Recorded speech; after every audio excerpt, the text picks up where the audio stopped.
আব্বা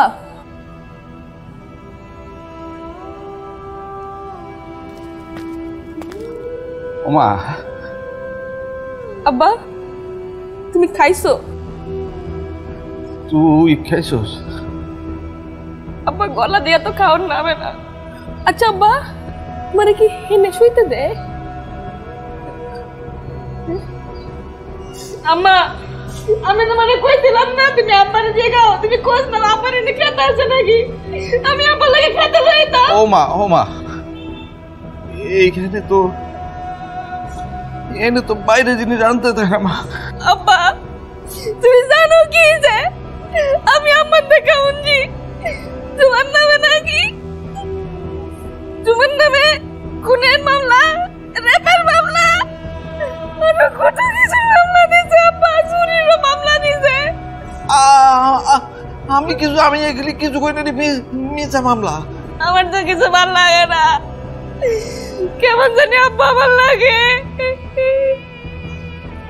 ওমা তুই একটু আগে জিজ্ঞাসি না আমি খাইছি কিনা, আমি রুইছি কিনা।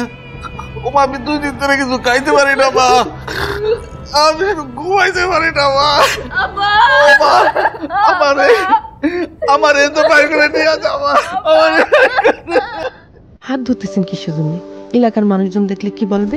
এলাকার মানুষজন দেখলে কি হয়েছে? আমি কি আরেকজনের হাত ধরতেছি নাকি?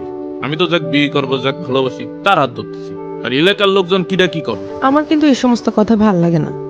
আচ্ছা ঠিক আছে, একটু হাতটা ধরি না। বুঝতেছেন না কেন? সমস্যা আছে। আচ্ছা বুঝেছি, দেখি সমস্যা যাতে না হয়, সমস্যা ছাড়া যাতে হাতটা ধরতে পারি সেই ব্যবস্থা করতেছি। কি ব্যবস্থা? বিয়ে করবো।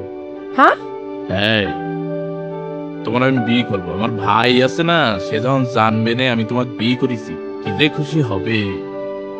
সেটা না হয় বুঝলাম, আপনার ভাই আছে সে খুশি হবে, কিন্তু আমার পরিবার, আমার বাবা মা?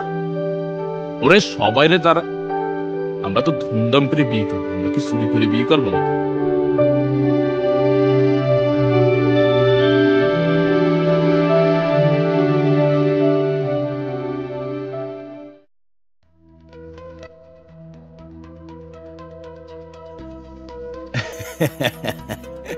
দাঁড়াও,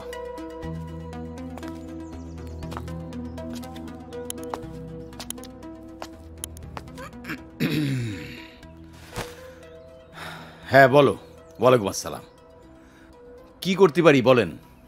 আমি সিরাজ ইঞ্জিনিয়ারের স্ত্রী। ও তাই তো, সিরাজ ইঞ্জিনিয়ারের বউ। ওই যে বরফ কলে সেদিন আসিছিলেন আপনি, তাই না? জি। আহারে, জেলখানে আছে তাই না? অনেক কষ্ট হচ্ছে, খারাপ লাগে, খুব খারাপ লাগে।